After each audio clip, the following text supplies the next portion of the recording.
د کہانی شروعات کیږي د بن کیمپل نوم یو هلک نه چې د MIT نه د میتھس پړهایي کوي. دی ډیر زیات قابل وي. د دې د وجې دته په هاورډ یونیورسيټي کې د پړهای کولو مکمل شوی وي. خو د دې فیس $3 لک وي او بن سره دومره پیسې نه وي. څو ورځې پس بن په کلاس کې وي او پروفیسور میکی د دې نه یو ډیر ګران سوال وکړي چې دا ټول هلکان د دې سوال جواب ورنه کړی شي. په اخر کې بن د دې سوال جواب ورکړي چې د څه د وجې دا ټول ډیر حیران شي. د دې قابلیت نه پروفیسور هم ډیر متاثر شي او دې بن له شاباشي هم ورکړي. لږ ساعت پس پروفیسور د بن ټیسټ وګوري چې پای کې د 97% مارکس وي چې د څه د وجې پروفیسور ته پته ولګي چې بن یو بهترین سټوډنټ دی. بیا یو ماښام بن په لایبرري کې ناست او سټډي کوي چې یو فشر نومي هلک ول خواله راشي او دې دته د سره د تلو وي. بن سپوی نشي خو د سره روان شي. فشر دی یو کمرې ته راولي چرته چې پروفیسور میکی، کیانا، جوی او جیل نومي هلک هم موجود وي. په اصل کې دا د MIT د ټول ناقابل سټوډنټانو ګروپ وي. پروفیسور میکی بن ته وایي چې دا زما بلیک جیک ټیم دی کوم چې کسینو تزیو او د میتھمیټیکل ټیکنیکس په ذریعہ ټول گیمونه ګټي. د دې سکیم په ذریعہ د باقی پاتې پتو حساب لګي چې مخامخ کس به کوم یو پته وروړي. پروفیسور د ته وایي چې د ټول د گیم د پر لاس ویګس ته ځي او ټول ټیم په رولز باندې چلیږي. په اخر کې پروفیسور د ته وایي چې موږ څه غیر قانوني کار نه کوو او د ته پته وي چې بن یو جینیس هلک دی. د دې د وجې پروفیسور دې ځان سره په ټیم کې اغشتل غواړي خو بن د جواري دا گیم سټی کوم ښکاره نشي چې د څه د وجې دې په ګروپ کې د شاملېدو نه انکار وکړي. دا ټول ډیر کوشش وکړي چې بن په دې ټیم کې شامل شي خو بن بیا هم د دې نه انکار وکړي. په اخر کې د بن د دې د تلو نه مخکې پروفیسور د ته وایي چې دې ټیم باره کې چاته هم پته ونه لګي. په سبا بن یو دکان کې وي چې جیل هغه د ساغشتو په بانه باندې راشي خو لږ ساعت پس دا د بن خواله لاړ شي او دی په خپل ټیم کې د شاملېدو دپاره د رضا کولو کوشش کوي.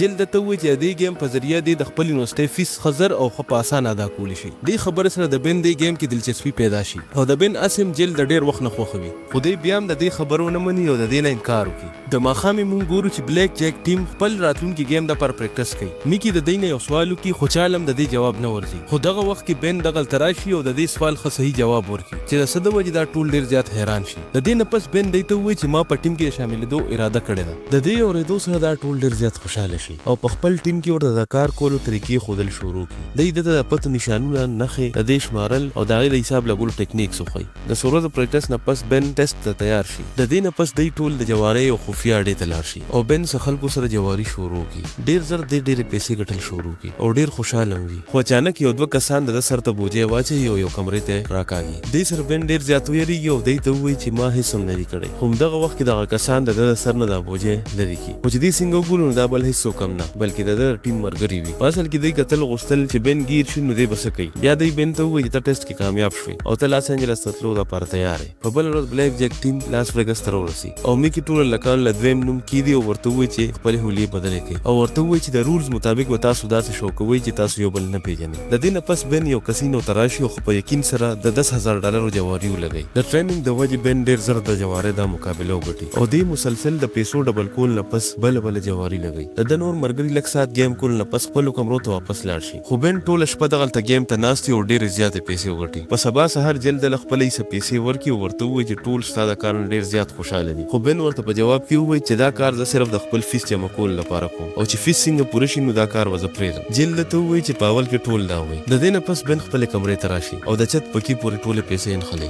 دغلته د ده نور ملګري راشي او بن نه تپوس وکړي چې ته 2 ورځې چېرته وې. بن ورته د دروغ ووایي چې زه د خپل رشته دارو کره تللی وم. د شپې دی یو بار ته لاړ شي چې هغلته جیل هم راغلی وي. د بن دا ملګري ده ته ووایي چې لاړ شه او جیل سره د خپل د زړه خبره وکړه. بن هم د جیل خواله لاړ شي او ورسره ډېر ټایم خبرې اترې وکړي. په اخر کې چې دی کله په ټرین کې واپس را روان نو بن جیل ته د ورجوختېدو کوشش وکړي خو جیل رستو شي. جیل ته ووایي چې موږ دواړه یو ځای کار کوو او زه د کار په منځ کې مینه راوستل نه غواړم. دی په یو څو هفتو کې په لاس ویګس کې په جوارۍ کې ډېرې زیاتې پیسې وګټي خو ډېر زر کسینو والا ته دا ولګي چې دی څه ناسه چیټینګ کوي. سکیورټي هیډ کولډ ویلیم په بن باندې نظر ساتل شروع کړي. بل اړخ ته جیل او بن په مینه کې ډېر مخکې لاړ شي او دې سره سره بن هر ورځ په لکونو ډالر ګټي چې د څه د وجې فشر دنه ډېر جیلس کېږي. یو شپه فشر بن له خواله راشي او ورسره کښېني او د ګروپ رولز مات کړي او بن سره داسې خبرې شروع کړي چې لکه دی یو بل پېژني. په دې کې دی په یو جینۍ باندې شراب ورتوي کړي چې د څه د وجې دی یو بل سره لاس واچوي. خیر بن او د هغه ټیم د دې نه په څه طریقه ځان وباسي او دا نور کسان پولیس والا ګیر کړي. دې واقعې سره پروفیسور میکي فشر د خپل ټیم نه وباسي. د دې نه پس بن او جیل یو نایټ کلب ته لاړ شي او یو بل سره ډېر ورخواږه شي. وخت سره سره د بن ټول سوچ د سټډي نه اخوا شي او په پیسو ګټلو کې مصروف شي او د خپلو ملګرو نه هم ډېر لرې شي او په ساينس پروجیکټ کې دی د خپلو ملګرو هیڅ مدد ونه کړي چې د څه د وجې د ملګري دی د خپل ګروپ نه وباسي. بن ډېر خفه شي او د خپل ملګرو ته ووایي چې زما هڅې هم دې پروجیکټ کې څه انټرسټ نه او زه خپل کار کوئ. په بل ورځ بلیک جیک ټیم چې لاس ویګس ته لاړ شي نو بن ډېر زیات پریشان وي او په خپل ځای ناست وي او $2 لک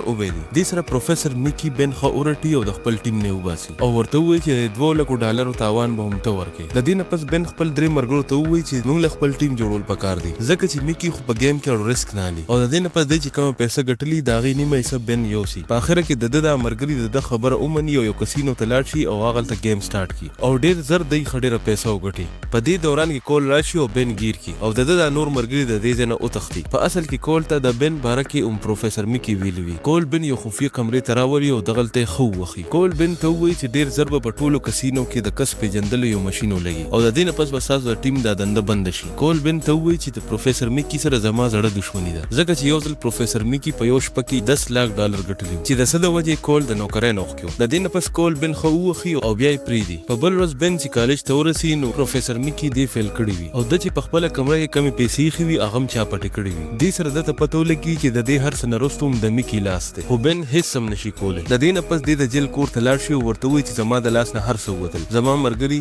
زما پیسې او ها ورته د تلو خواهش او په اخره کې د جیل نه معافي غواړي او ورته وایي چې زه دا نه غواړم چې تم زمانه لري شي. جیل دې معاف کړي او ول ډیره حوصله ورکړي. څو ورځې پس دی ګوري چې د ساينس په مقابله کې د دواړه مرګري وګټي. بعد کې د خپل مرګري سره ملو شي او د خپل رویې معافي ته وغواړي او بیا د خپل مرګري ته هغه هر څه وایي کم چې دی په لاس وګس کې کړی وي. په اخره کې د مرګري دی معاف کړي او ورته وایي چې ستا د جواره دا کہانی خو ډیره مزیدار ده. بیا څو ورځې پس بن پروفیسر میکی سره ملو شي او معافي ته وغواړي او ورته وایي چې زه یو ځل بیا په ټیم کې شاملېدل غواړم او ښه ډیره پیسې ګټل غواړم او دی پروفیسر ته وایي چې د مخ پیژندل والا ماشين لګېدو نه مخکې زه یو گیم کول غواړم او دی سره دی پروفیسر دا هم وایي چې د پیسو په بدل کې وته ما پاس کړي. پروفیسر د پیسو په لالچ کې راشي او دی معاف کړي او دی یو ځل بیا لاس ویګس ته ځان ورسوي. دی ځل دی 6 لک او 40,000 ډالر وګټي خو اچانک کول او د هغه ټیم د دې د ګیرولو لپاره دغه ځای ته ځان ورسوي خو دی در خپل پیسې راوالي او دغه ځای نه او تختی. دغه وخت کې پروفیسر د بن د پیسو بیگ والی ورته وایي چې دا به زه چرته پټ کېدم او دی زر منډه کې او په یو ګاډي کینی او ډرایور ته د ایرپورټ د تلو وي او دی سره هم دا پته ولګي چې دا ټول د پروفیسر سازش وي چې په اخره کې به د خپل ټیم ټول پیسې وتختی. اوس پروفیسر ډیر خوشاله وي او چې دی څنګه بیگ کولو کې وګوري نو د خپل ځمکه وتختی ځکه چې په دغه بیگ کې پیسې نه بلکې نقلي سکې وي او چې دی کم ګاډ کې ناس وي نو د ډرایور اصل کې هم د کول سړی وي. دی سره هم دا پته ولګي چې کول کله بن گیر کړو نو بن د سره دا واده کړو چې پروفیسر بس دی ځ تراولم. د دې په بدل کې کول د سره دا واده وکړي چې زبستا او استاد ټیم شکل د ډیټابیس نه لری کوم د دې لپاره چې ماشين د دې شکل نه پیژني او د مخکم په کسینو کې پیسې وګټي. بل وخت د بن او د جیل ملاقات کول سره شي او کول د پروفیسر د ګیرولو د وجه د دې شکریا ادا کړي خو چې کله د دې نه روانيږي نو کول د رئیسار کی او چې کوم پیسې د ګټلې وي نو پاګي د خپل ایسو غواړي. بن د ته وایي چې زموږ خدا سه هیڅ ډیل نو شوی او کول د تماچو خي او ورته وایي چې زری ټر کې دوه والے او ماته د پیسو ډیر ضرورت دی. کول ته پته وی چې بن دومره خيار دی چې دی په سناسه طریقه بیا خډره پیسو وګټي. بن خپل ځان مړکول نه غواړي نو د دې د وجه دی کول خپل ایسو ورکی او دغه ځای نه ځان وباسي. بل وخت پروفیسر میکی یو خفیه کمرې ته راوستل شي چرته چې کول او د هغه مرګري د ډېر په بے صبرۍ سره انتظار کوي. پروفیسر کول له پیسو لالچ ورکی خو کول ته وایي چې نه پس زمانو ور پیسې نه پکار ما سره اوس ډیره پیسې ده او د دې نه پس کول پروفیسر خو وخی. بل طرف ته جیل او بن په کسینو کې خپل مرګرو سره ملو شي. دغلته مونږ ته پته ولګي چې د مرګري هم په میچ کې ډیر زیات تیز وي او بن دی هم د پیسو ګټلو لپاره کسینو تر اغوستي وي. د دې نه پس د ټیم د خپل ټیکنیکس په ذریعہ ډیر زیات پیسې وګټي. سورای پس پټول کسینوس کې د مخ پیجندل والا ماشين لګي او کول او دغه مرګري د نوکرۍ نه وباسل شي. بل طرف ته بن د هارورډ یونیورسيټي پرنسپل د خپل ټوله کہانی نه خبر کی او دا تاسو نو کی چې زما قابلیت تاسو حیران کوي او کنه او دې سره پرنسپل ډیر زیات حیران او دنه ډیر زیات متاثر شي. نو تاسو څه خیال لرئ چې د دې نه پس په بن ته په هارورډ یونیورسيټي کې اډمیشن ملو شي وي او کنه په کمنټ سیکشن کې مونږ ته ضرور وایي او کدی ویډیو تاسو له مزه درکړي وي نو ضرور لایک کړئ او چینل هم سبسکرایب کړئ. ملاویږو به د یو نوې ویډیو سره تر هغه پورې د الله پامان.